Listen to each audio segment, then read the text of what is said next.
मुफ्ती तारिक मसूद के बयानात के लिए को सब्सक्राइब करें। आसान तफसीर है। कज़्ज़बत समूदुल मुरसलीन, अल्लाह पैगम्बरों का वाक़या बयान कर रहे हैं। अल्लाह ताला ने कौम आद के बाद कौम समूद को बयान किया। कौम समूद ने भी पैगम्बरों को झुटलाया। तो पैगम्बरों का लफ्ज़ क्यों इस्तेमाल किया, मैं बार बार बता चुका हूँ। एक पैगम्बर का इनकार सारे पैगम्बरों का इनकार ही है। तो इसलिए अल्लाह ने कौम समूद ने हज़रत सालेह का जो इनकार किया, तो अल्लाह ने जो उनके अमाल में जुर्म लिखा वो सिर्फ सालेह अलैहिस्सलाम का इनकार नहीं, तमाम पैगम्बरों का इनकार। इज़ क़ाल लहुम अख़ूहुम सालिहुन, जब उनसे उनके भाई सालेह यानी उनके कौम के फ़र्द थे सालेह अलैहिस्सलाम, उन्होंने कहा अला तत्तक़ून, तुम अल्लाह से डरते क्यों नहीं हो। इन्नी लकुम रसूलुन अमीन, मैं तुम्हारे लिए एक पैगम्बर हूँ, अमानतदार। अल्लाह का पैगाम तुम तक ठीक अमानत के साथ पहुँचाऊँगा। और अमानतदार का मतलब अपने कैरेक्टर को पेश करना भी हो सकता है कि जिन लोगों के कैरेक्टर ठीक नहीं होता, लोग उनकी बातों, चाहे वो सही बात भी कर रहे हो, लोग नहीं मानते। बार बार मैं एक मिसाल देता हूँ ना कि नबी सल्लल्लाहु अलैहि वसल्लम ने जब नबूवत का ऐलान किया तो आपने सबसे पहले अपना सादिक और अमीन होना साबित किया। तो आज कितने लोग हैं जो सच में, सदाकत में और अमानत इनमें पूरे नहीं उतरते। वादा करेंगे, उसकी खिलाफ वर्जी करेंगे, ये भी ख़यानत है। आप उनके पास कोई अमानत रखवा दें, उसमें 2 नंबरी करेंगे। किसी का कोई लेन देन है, उसमें गड़बड़ करेंगे। तो इंसान पहले अपने कैरेक्टर को सही साबित करता है, उसके बाद फिर उसकी मजहबी बातें, दीगर मजहबी बातें सुनी जाती हैं। तो सालेह अलैहिस्सलाम ने फरमाया इन्नी लकुम रसूलुन अमीन, मैं तुम्हारे लिए एक रसूल हूँ, अमानतदार। फत्तकुल्लाह व अतीऊन, अल्लाह से डरो और मेरी इताअत करो। वमा असअलुकुम अलैहि मिन अजरिन, और मैं इस पर तुमसे किसी किस्म के अजर का मुतालबा नहीं करता। इन अजरिया इल्ला अला रब्बिल आलमीन, मेरा रब तो रब्बुल आलमीन के ज़िम्मे। फिर आगे सालेह अलैहिस्सलाम ने अपनी कौम को, जो नेमतों की वजह से अल्लाह को भूली हुई थी, कौम को डराया। अतुतरकून फ़ीमा हाहुना आमिनीन, क्या तुम ये समझते हो कि जो नेमतें मा हाहुना, जो कुछ यहाँ है, फ़ीम, इसके अंदर, तुतरकूना, तुम ऐसे छोड़ दिए जाओगे, हमेशा ये नेमतें इसी तरह चलती रहेंगी अमन के साथ, कभी तुमसे छीनी नहीं जाएंगी ये नेमतें। यही वो दुनिया की मोहब्बत है कि इंसान जब दुनिया को मुसाफिर खाना समझना छोड़ता है ना, तो अल्लाह से गाफिल होता है। वो समझता है जो लाइफ में एंजॉय कर रहा हूँ बस हमेशा ऐसे ही रहेगा। ये बहुत बड़ी भूल है। फ़ी जन्नातिन, यानी इन बागात में, व उयूनिन, और चश्मों में, व ज़ुरूइन, और ये खेतियाँ, व नखलिन, और ये खजूर, तलउहा हज़ीम, जिसके पके हुए जो जिन फलों के जो है ना पूरे पूरे गुच्छे होते हैं, ऐसे तहबत है। हज़ीम बमाना महज़ूम है, यानी वो जिसको गुच्छों की शक्ल में, तहबत है, गुच्छों की शक्ल में सजाया गया हो या लगाया गया हो फलों के ऊपर। तो यहाँ तहबत है तो मुराद नहीं है, लेकिन चूँकि जो गुच्छे होते हैं वो तहबत ही होते हैं, तो इसलिए मैं उसका तर्जुमा तहबत से कर रहा हूँ। वरना असल मकसद है जो घने, जो फलों की, जो खजूर में आपने दरख्तों में देखा होगा कैसे कैसे घने उनके तला जो है ना, तला यानी खोशे, उर्दू में इसके लिए खोशों का लफ्ज़ इस्तेमाल होता है। जो खोशे हैं कैसे घने होते हैं, वो जो लटके हुए होते हैं खजूर के दरख्तों में। तो सालेह अलैहिस्सलाम ने फरमाया कि इतने घने फलों वाले और इतने कसरत से फलों वाले दरख्तों में तुम क्या हमेशा इसी तरह रहोगे। वतनहितून मिनल जिबाली, और तुम तराशते हो पहाड़ों में से, बुयूतन, घरों को, फारिहीन, फ़ख्र करते हुए। ये भी वही बात है जो इससे पहले हज़रत हूद अलैहिस्सलाम ने अपनी कौम से कही थी कि तुम ऐसे घर बनाते हो जैसे तुमने हमेशा रहना है यहाँ पे। तो सालेह अलैहिस्सलाम, हज़रत सालेह अलैहिस्सलाम की कौम का भी यही मसला था। पहाड़ों को तराश के घर बनाना आसान काम नहीं था, उसमें कई साल लग जाते थे, और उस दौर में वो मशीनरी भी नहीं थी जो आज है।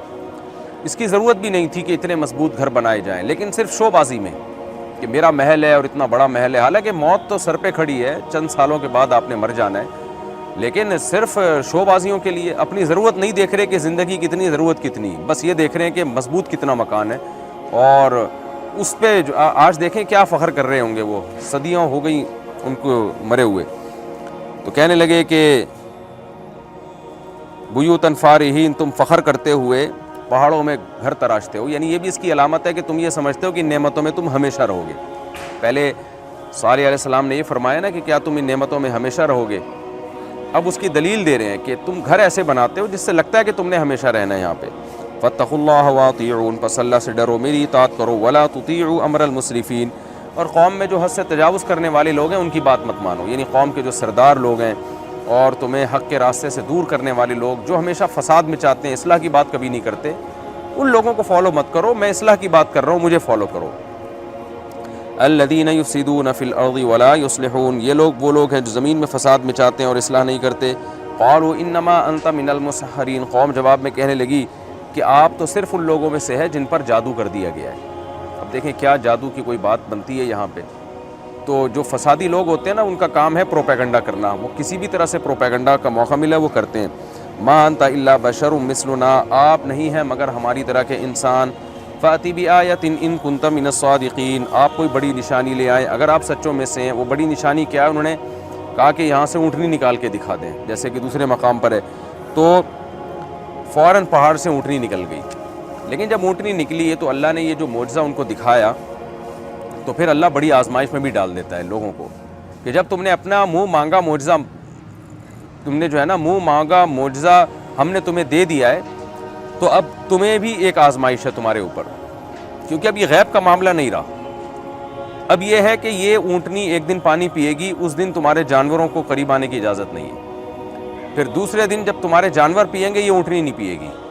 تو یہ اس کا قرآن نے ذکر کیا۔ قال هذه ناقۃ، صالح علیہ السلام نے فرمایا یہ ایک اونٹنی ہے، لہا شربن، اس کے لیے بھی پانی کا ایک ٹائم ہے، وَلَكُمْ شِرْبُ يَوْمٍ معلوم، اور ایک مخصوص دن تمہارے لیے۔ اب تمہیں برداشت کرنا پڑے گا، اپنے جانوروں کو پانی سے روکنا پڑے گا۔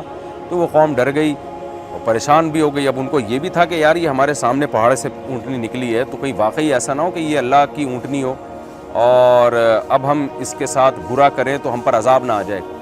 تو وہ ڈرتے تھے، لیکن قرآن میں ہے کہ 9 فسادی لوگ تھے قوم میں، انہوں نے پروگرام بنایا کہ بھائی اس اونٹنی کی وجہ سے نا ہمیں ہمارے جانوروں میں بڑی پریشانی ہو رہی ہے، ہم اپنے جانوروں کو پانی نہیں پلا سکتے، ان کو روکنا پڑتا ہے، ایک ٹینشن میں آ گئے ہم لوگ، لیکن ڈرتے بھی تھے کہ اگر ہم نے اونٹنی کو ہلاک کیا تو کوئی عذاب نہ آ جائے۔ فسادی لوگ تھے، انہوں نے پروگرام بنایا کہ بھائی ہر قبیلے کے لوگ جب مل کے حملہ کریں گے تو کسی قبیلے پہ بات نہیں آئے گی اور پھر کوئی ایک دوسرے کو ملامت نہیں کر سکے گا۔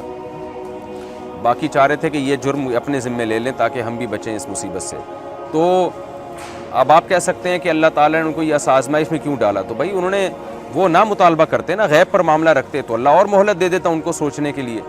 اس کی مثال بالکل ایسے ہے جیسے حدیث میں آتا ہے جب سورج مغرب سے نکلے گا نا، تو قرآن میں کیا ہے کہ پھر اس وقت کسی کی توبہ قبول نہیں ہوگی، کیونکہ اتنی بڑی نشانی جب دکھا دی ہے تو پھر اللہ آزمائش بڑھا دیتا ہے۔ تو یہ ایسا ہی ہوتا ہے کہ جب بڑے معجزے دیکھ لیے جاتے ہیں تو پھر معاملہ اور زیادہ تنگ ہو جاتا ہے اللہ کی طرف سے۔ تو انہوں نے کیا کیا؟ وَلَا تَمَسُّوهَا بِسُوءٍ، صالح علیہ السلام نے فرمایا اس کو برائی کی نیت سے مت چھوؤ، کیا مطلب اس کو تکلیف نہ دو۔ فَيَأْخُذَكُمْ عَذَابُ يَوْمٍ عَظِيمٍ، بڑے دن کا عذاب تمہیں پکڑ لے گا۔ فَعَقَرُوهَا، انہوں نے اس کی ٹانگیں کاٹ ڈالی۔ فَأَصْبَحُوا نَادِمِينَ، اور نادم ہو گئے۔ نادم تو عذاب کے آنے کے بعد ہوئے، لیکن قرآن بعض دفعہ جو کام پہلے ہوتا ہے اس کو بعد میں، اور جو بعد میں ہوتا ہے اس کو پہلے ذکر کر دیتا ہے۔ تو یہاں پر جو ہے نا فا تو اصل میں ہوتی ہے ایک کام بعد میں ہوا ہو، تو فَأَخَذَهُمُ الْعَذَابُ، عذاب نے ان کو پکڑ لیا، یہ فا کے ساتھ ہے، اس کا مطلب عذاب بعد میں آیا، ظاہری سے یہ پتہ چل رہا ہے، اور ندامت پہلے ہوئی، لیکن حقیقت میں عذاب پہلے آیا، ندامت بعد میں ہوئی۔ تو اس فا کو کہیں گے صرف یہ ذکر کے لیے، ذکر کو مؤخر کر دیا اللہ تعالیٰ نے، اس لیے فا کا تذکرہ وہاں پر، یعنی فا کو اس جملے پہ داخل کیا گیا کہ دونوں کام ساتھ ساتھ ہوئے ہیں، گویا کہ یہ ندامت والا پہلے ہو گیا اور عذاب والا بعد میں، لیکن حقیقت میں عذاب والا پہلے اور ندامت والا بعد میں۔ فَأَصْبَحُوا نَادِمِينَ، وہ نادم ہو گئے۔ فَأَخَذَهُمُ الْعَذَابُ، عذاب نے ان کو پکڑ لیا۔ إِنَّ فِي ذَلِكَ لَآيَةً، بے شک اس واقعے میں بڑی نشانی ہے۔ وَمَا كَانَ أَكْثَرُهُم مُؤْمِنِينَ، اور نہیں تھے ان میں سے اکثر لوگ مومن۔ وَإِنَّ رَبَّكَ لَهُوَ الْعَزِيزُ الرَّحِيمُ، اور واقعی تیرا رب زبردست غالب اور حکمت اور رحم والا ہے۔ زبردست غالب ہے، اتنی بڑی طاقتور قوم کو اس نے تباہ و برباد کر دیا، اور اس میں ہے کہ زوردار آواز نے پکڑا تھا۔ قوم سمود بڑی طاقتور تھی، وہ ایک فرشتے نے زور سے چیخ ماری اور ان لوگوں کے کلیجے پھٹ گئے اس سے۔ اور رحم والا بھی ہے، کیسے اہل ایمان کو اس نے رحم کر کے ان کو اس عذاب سے بچا لیا۔